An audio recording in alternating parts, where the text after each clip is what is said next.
성경책은 요한 1서입니다. 요한 1서는 요한복음을 제 원본문이라고 생각하면 여기에 대한 조그만 해설서가 딸린 게 이제 요한 1서, 2서, 3서 해서 이제 소위 요한복음의 주석이다 이렇게 얘기를 합니다. 저도 참 어리석어서 한동안 마태복음 하나만 쓰면 다 그 말이 그 말인 것 같고, 그 말이 그 말인데 뭐 마태복음도 쓰고 마가복음도 쓰고 왜 누가복음도 쓰고 뭐 예수님 십자가 지고 뭐 죽었으면 다 끝이지 뭐 이렇게 많은 걸 썼나. 제가 요새 와서 참 회개합니다. 쓸데없는 건 하나도 없고요, 전부 필요한 말이기 때문에 썼어요. 이제 오늘 설교 시간에는 이제 얘기가 좀 나오겠는데, 요한복음은 좀 이제 약간 예수님 사후 한 110년 정도 좀 뒤에, 그러니까 AD 한 110년 정도, 추후 110년 정도, 어떤 게 나타났겠어요? 이단들이 나타났겠어요, 이단. 그러니까 이단들에 대한 싸움이 요한복음이고, 거기에 대한 해설서가 이제 그 요한 1, 2, 3서인데, 그 이단들이 누구냐면은 영지주의라고 하는 거예요, 영지주의. 지금의 우리 가운데 나타났던 것 중에 하나는 구원파에 이게 있습니다. 이들은 깨달으면 돼요, 전 깨닫기만 하면 된다는 거예요. 그래서 제가 한번 그 구원파 거기 한번 가봤어요. 저를 보고 형제님 깨달으셨나요? 깨닫기 뭘 깨달아? 그들은 맨날 깨닫는 얘기만 해요. 깨닫기만 다 깨달으면 끝나는 거예요. 걔들은 깨닫기만 끝나요. 그 철학적인 배경은 이 신플라토니즘이라고 하는 건데, 그 영이 이렇게 유출한다는 거예요. 쭉 내려온다는 거예요. 그래서 이 물질이 제일 이렇게 저질이다 이렇게 얘기를 하는 거예요. 그래서 이제 이 물질이 그 영의 세계를 쭉 올라갈 때마다 하나씩 이 지식을 통해 가지고 깨달아지는데, 그게 이제 영지주의라고 하는 그런 철학이 있습니다. 그러니까 이제 그게 이제 그 당시에 이제 팽만했었어요. 심지어는 그 당시 교회 가운데 95%가 영지주의로 넘어갔어요. 그러니 이게 뭐 얼마나 무서운 일이에요. 그래서 하나님과의 교제를 하면서 바른 신앙생활을 하는 사람들을 격려하는 거예요. 요한복음하고 요한 1, 2, 3, 4 격려하고, 그리고 이 아름다운 하나님과의 바른 관계를 깨뜨리는 잘못된 이 가르침에 대해서 경고하고 있습니다. 우리들은 잘 알지 못하지만 우리들 가운데서도 이 악한 세상, 벌써 영지주의예요. 하나님이 만드신 세상을 악하다 이렇게 하면 안 돼요. 물론 무슨 의미겠는지는 알겠습니다만은 그 영지주의라고 하는 게 그거예요. 그러다 보니까 예수님이 육신이 되는 게 이게 이해가 안 되는 거예요. 그렇잖아요. 육은 제일 그렇게 밑으로 제일 아래인데, 예수님께서 육으로 왔다라고 하는 거는 이들의 머릿속에서는 이해가 안 되는 거예요. 그래서 이제 예수의 영이 하늘을 빙빙 돌다가 이 땅에 누구의 몸을 들어갈까 했더니 가장 도덕적인 사람이 예수님이어서 그를 들어갔다가 십자가에서 죽을 때 예수님이 빠져나갔다, 뭐 이렇게 얘기를 해서 사람들을 미혹을 했죠. 근데 이들에게 있어서 나타나는 것은 뭐냐면은 성령이 안 계시고 구원이 잘못됐기 때문에 이들은 어떤 얘기를 했냐면은 깨달으면 되지 뭐, 기름 부심 받으면 되지 뭐, 우리 행동으로 뭐 이렇게 바꿔줘야 되느냐 이런 얘기를 했을 때, 오늘 이 요한복음은 우리에게 뭐라고 얘기하냐면은 예수를 믿고 구원받아서 우리가 성령 받으면 반드시 변화되게 돼 있다. 그 중에 하나가 사랑을 해야 된다라는 얘기를 해요. 그래서 너희가 서로 사랑하면 너희가 내 제자인 줄 알겠다. 뭐 이런 얘기들이 다 그런 배경 속에서 나오게 되어지는 것입니다. 근데 예수님이 왜 육신으로 와야 되느냐? 피 흘리기 때문에. 그래서 예수님은 육신으로 와서 피를 흘리시고, 그래야 이 인간의 이 육신으로 된 인간을 구원할 수 있는 필요 충분 조건이 되는 거예요. 근데 이 영주주의는 예수님이 육으로 온 거를 인정을 하지 않으려고 그래요. 그래서 이제 이단으로 몰리게 되었는데, 예수님은 참 하나님이시면서도 참 인간이고 죄가 없는 분이기 때문에 하나님과 우리 사이에 깨져 있는 그 관계를 묶을 수 있는 필요 충분 조건이 갖춰져서 이 예수님 안에서만 우리의 구원이 완성되어진다는 얘기를 하는 거예요. 그때 여호와의 증인인가? 걔네들이 저희 집을 찾아왔어요. 그래서 이제 뭐 목사 집인 줄 알고도 왔더라고. 그래가지고 너 뭐야? 그랬더니 여호와의 증인이래. 야, 나는 삼위일체를 믿는데 너는 뭐냐? 자기들이 이위일체를 믿는데. 그러니까 예수와 성령을 믿는데 예수님은 하나님의 아들이지, 예수님의 아들이지, 그 아들이라는 거 아들 그러면서 막 이 하나님 아니라는 걸 막 그래. 그래서 너는 구원이 없으니까 난 너하고 대하지 않는다. 가세요. 나는 삼위일체 하나님을 믿지. 그때 그 사람들. 그래서 이제 가는데 2층으로 3층으로 올라가래. 3층에도 목사님 살아고 해서 빨리 가. 그래 이제 보냈는데. 하여튼 요한 1, 2, 3, 4가 그렇게 굉장한 씨름을 하면서 쓰여진 책이라는 사실을 깨닫고요. 이번 이 한 주간 동안도 은혜가 되어지기를 주님의 이름으로 축복합니다. 자, 오늘 말씀은 이제 그 누가복음인데, 제가 좀 전에 얘기를 했죠. 야, 마태, 마가, 누가, 요한. 이게 이제 잘 성경을 모를 때는 그 말이고 그 말도 옳은 말씀이고 이 말씀도 옳은 말씀이고 이렇게 생각되어질 때가 있어요. 그러면 뭐 누가복음을 왜 쓰냐 말이죠. 예수님의 십자가와 부활의 그 사건을 그 상황에 따라서 똑같은 사건이지만은 받아들이는 환경이 다른 거예요. 아까 요한복음은 이단과의 싸움 속에서 영주주와의 관계인데, 우리가 마태복음을 얼마 전에 봤을 때 이 마태복음은 제자도라는 얘기를 했습니다. 제자 만드는 거. 그래서 예수님께서 다 타락한 인간들이 하나님 거절하고 나갔을 때 끝까지 버리고 싶은 사람들은 주님이 버렸지만은 그 중에서 하나님이 택한 자를 위해서 십자가와 부활로 해서 제자 삼아 주신 사건을 이제 우리가 마태복음에서 봤죠.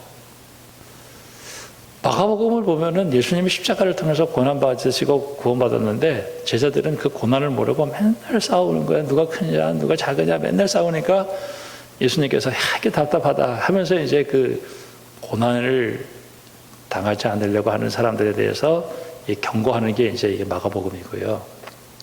자, 오늘 누가복음인데, 누가복음을 기록한 사람은 물론 성령님이지만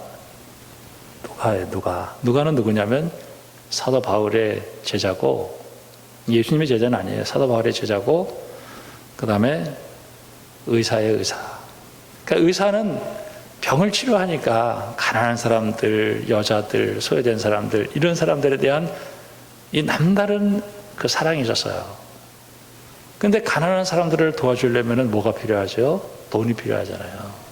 그래서 오늘 이 누가복음은 한마디로 마태복음이 제자도라고 하는 것처럼 이거는 청지기도를 얘기하고 있어요. 청지기도. 그러니까 내게 주어지는 돈을 어떻게 써야 되느냐 하는 것에 대해서 얘기하는 거예요.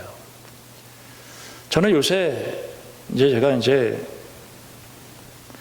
9월달 되면 저도 지하철 공짜가 됩니다.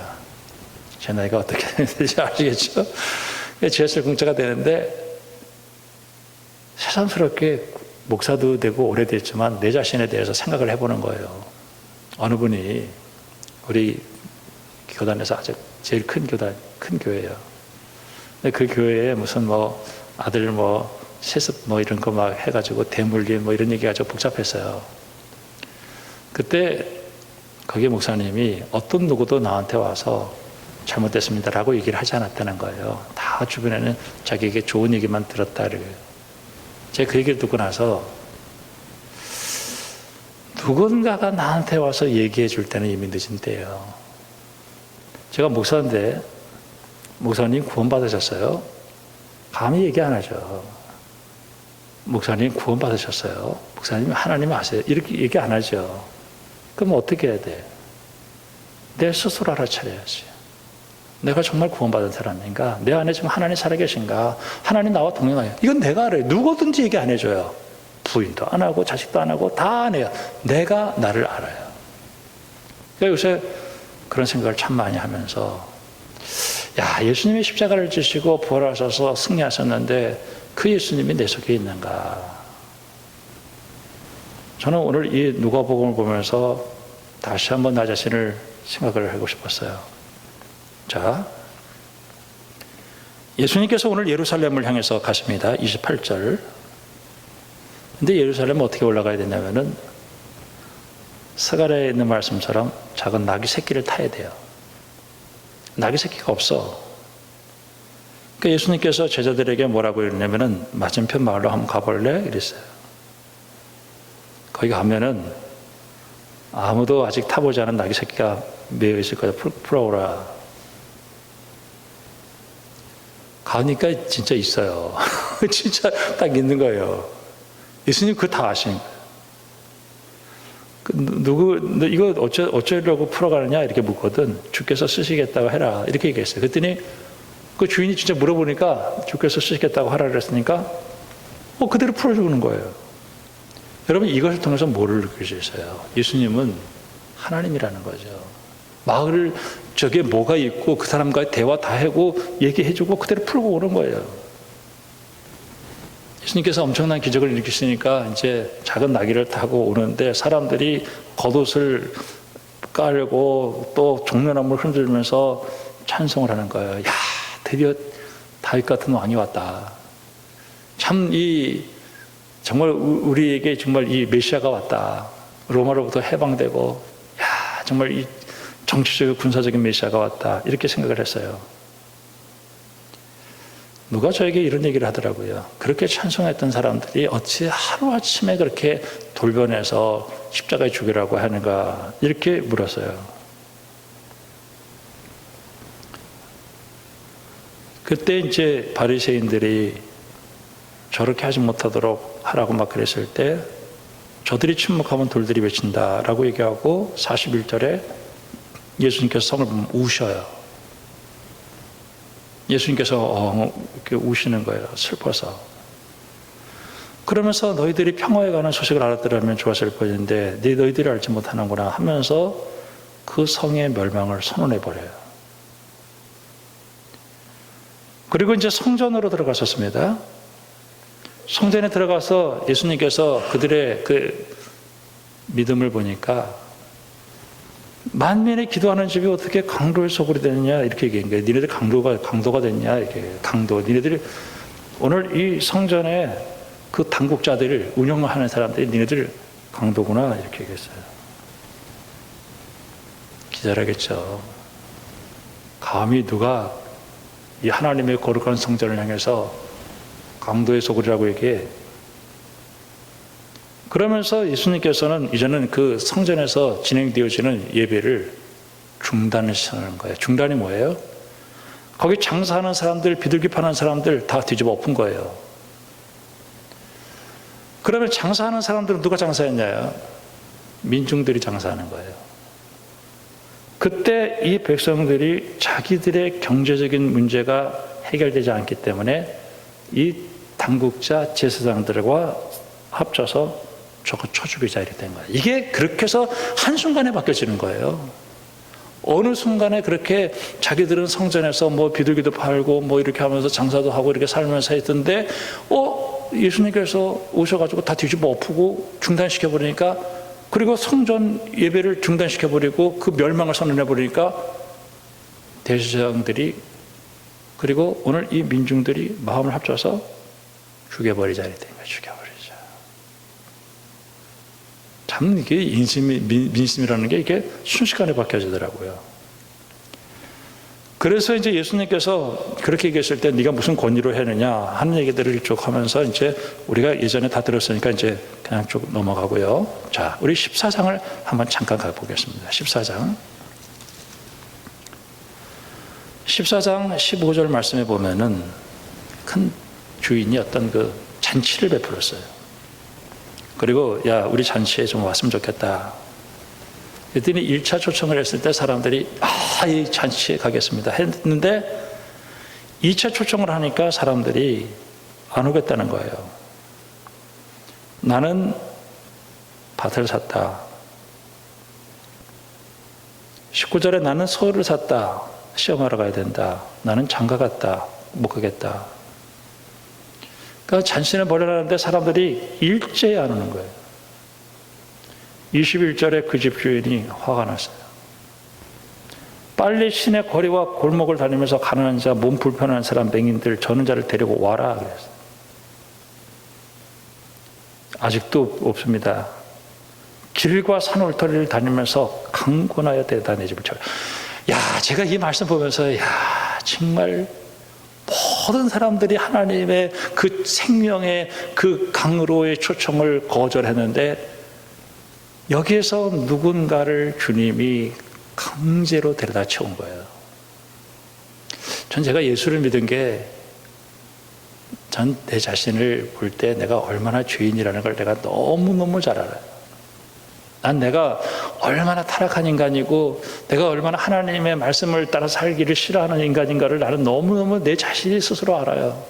난 하나님에게 내가 나와서 목사 일을 한다라고 하는 것이 내가 기적의 기적. 하나님이 나를 강제로 예수를 믿게 만들어가지고 그 은혜 가운데 내가 하나님의 교회에서 일꾼이 되었다라고 하는 것이 이게 기적의 기적. 사도 바울도 자기는 포행자요, 폭행자요, 하나님의 방해하는 자요, 막 이랬는데 내가 이렇게 하나님의 일꾼이 된 것은 하나님의 전적인 은혜다라고 얘기했어요. 강권적인 은혜. 자, 이 말씀 보면서요. 15장, 누가복음 15장에 보면은 예수님께서 세리와 죄인들하고 말씀을 하셨어요. 그때 바리새인들과 서기관들이 수근수근거리면서 죄인들을 영접하고 음식을 같이 먹는다 하면서 예수님을 막 비난했어요. 이들에 대해서 예수님께서 세 가지 비유를 얘기했는데 첫 번째 비유가 뭐냐면은 양이 100마리가 있는데 한 마리 잊어버렸다. 내가 그거 찾으러 간다. 이렇게 얘기를 했어요. 드라크마가 10개가 있는데 그 하나가 잊어버렸는데 그거 찾으러 간다. 죄인 하나가 회개하면 하나님께서 기뻐하신다라고 얘기했고, 그 다음 세 번째 연속해서 얘기한 것이 뭐냐면은 탕자가 돌아왔다. 그래서 아버지가 품어주었다. 큰 형이 화를 냈죠. 여러분, 이 세 가지 비유 때문에 예수님이 십자가를 지고 죽으시는 건데, 자, 그러면서 누가는 의사였고 소외된 사람들에 대한 관심이 많았다고 그랬습니다.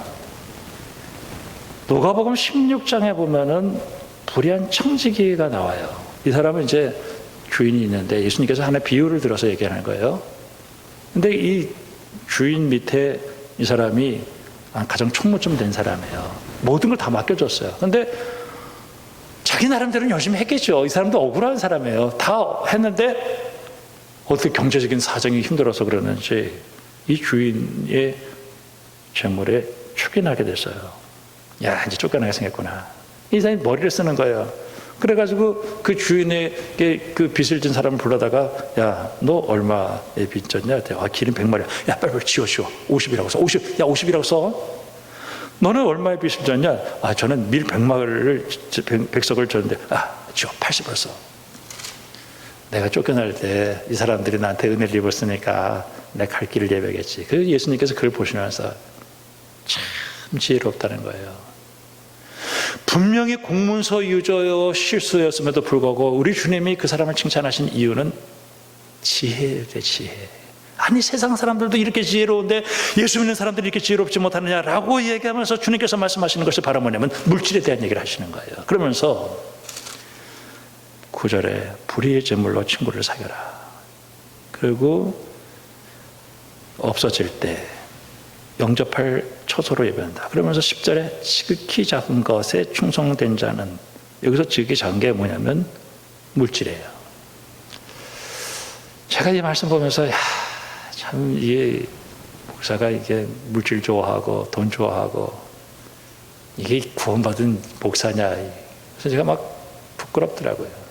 너 물질 문제 하나 해결하지 못해놓고 무슨 네가 큰 것 하나님 영생 작은 것에 불의하면서 큰 것에 어떻게, 야, 네가 예수님의 십자가를 지고 예수님께서 고난당하셔서 너를 새로운 사람으로 만들어줬다고 하면은, 야, 저희 문제 하나 이게 해결하지 못해가지고 하나님 앞에 헌금 드릴 때 손 부르르 떨고 말이지.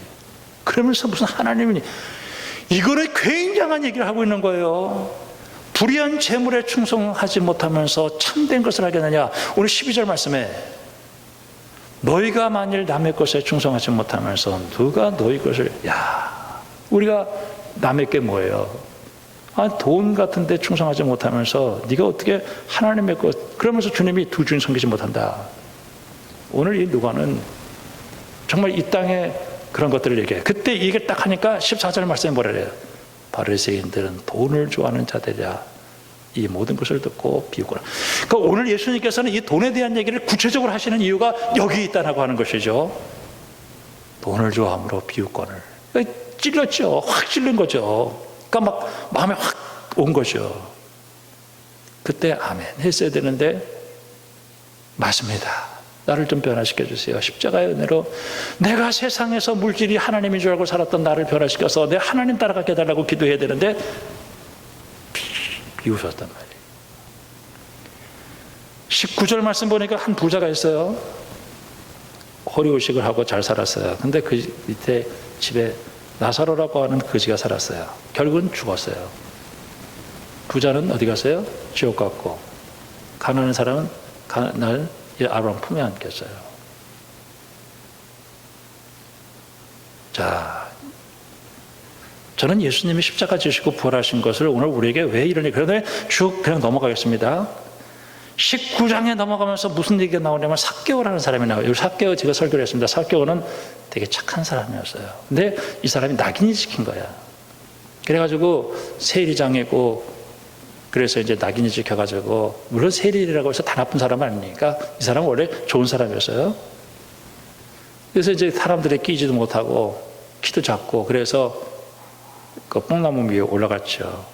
우리 어렸을 때부터 잘 들었습니다. 예수님께서 오셔서 삭개오 내려와라. 네 집에 좀 가겠다. 야, 나 배고픈데 니네 집에 가서 밥 좀 먹자 이거예요. 그때 삭개오가 기쁘게 환영을 해요. 그리고 대접을 해요. 예수 그리스도 안에 있는 그 풍성함과 그 제자들의 그 자유함을 보는 거예요. 그러면서 예수님께서 이 집에 구원을 이뤘다라고 얘기하니까 내가 잃어버린 자를 찾으러 왔다. 그러면서 이 삭개오가 뭐라고 얘기하냐면은 내 소유의 절반을 끌어내겠습니다. 그리고 내가 남의 거 둘이 토색한 것이 있다면 4배를 갚겠다. 돈에 대한 얘기를 하는 거예요. 그리고 20장 쪽에 쭉 넘어가가지고 쭉 넘어가서 우리가 오늘 본문 말씀을 봤고 20장 끝에 제가 이 말씀 보면서 그 20장 끝에 46절에 긴 옷을 입고 다니는 길을 원하며 시장에서 문안 받는 것과 회당의 높은 자리와 잔치의 윗자리를 좋아하는 서기관들을 삼가라. 이제 그 당시 종교 지도자들이죠. 그들은 과부의 가산을 삼키며. 야, 이 말을 보면서요, 과부의 가산을 삼키며 외식으로 길게 기도하기를 하면서 심판받는 데를 얘기를 하면서 21장에 예수님께서 헌금함 앞에 딱 서신 거예요. 헌금함 앞에 딱 그냥 예배 시간에 예수님께서 그냥 헌금 앞에 가서 딱 의도적인 눈을 가지고 보셨어요. 그런데 가난한 과부가 들어와서 두 렙돈을 넣었어요. 가난한 과부가 다른 사람보다 많이 넣었다. 그러면서 이 얘기가 무슨 얘기일까? 이 사람이 왜 가난해졌는가? 이 가난한 과부의 그 가산을 뺏었다는 거예요. 그는 생활비 전부를 드렸다. 이 사람이 생활비 전부 드려. 미친 사람이죠. 어떻게 생활비 전부를 드려? 이 사람은 오늘 내가 이거 드리고 나 오늘 죽겠습니다. 나는 이제는 더 이상 살 수가 없습니다. 이 험한 세상이 되었습니다.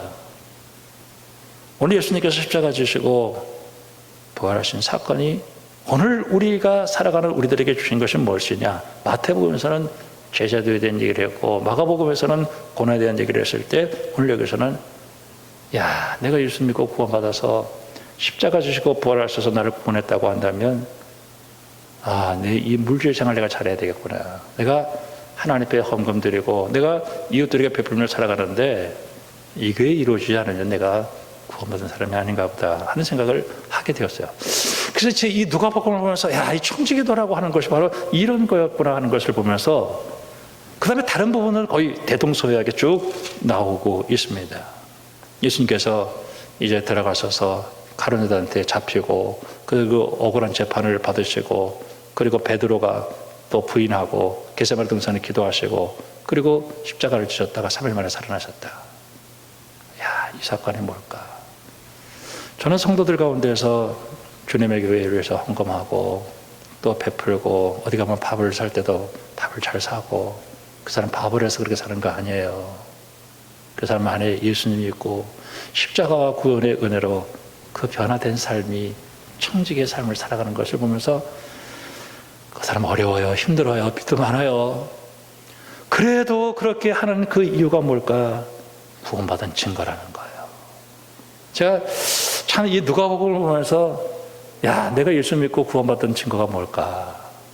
저는 일상 살면서 사도 바울이 나는 배설물처럼 버렸다, 그게 돈이 필요 없다는 의미가 아니고 가난해지라는 의미도 아니에요. 여러분 부자 되기 바라요.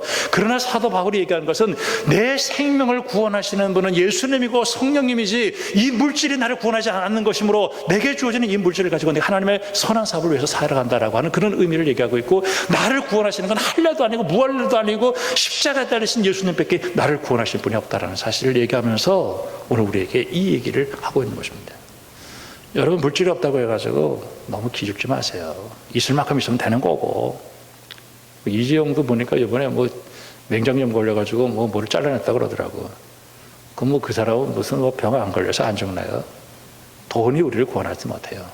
저는 오늘 이 누가복음을 보면서, 야, 예수님께서 십자가를 지시고 나 같은 사람을 구원해서 이 어려운 가운데서 내가 하나님 앞에 나와서 예배드린 수 있다라고 하는 것이 얼마나 감사한 일인가 다시 한번 생각하게 되었어요. 여러분 걱정하지 마시고요, 예수 믿고 꼭 승리해서 하나님께 영광 돌리는 믿음의 사람들이 되기를 주님의 이름으로 축원합니다. 기도하겠습니다. 하나님 아버지, 청지기도가 무엇인가를 알았습니다.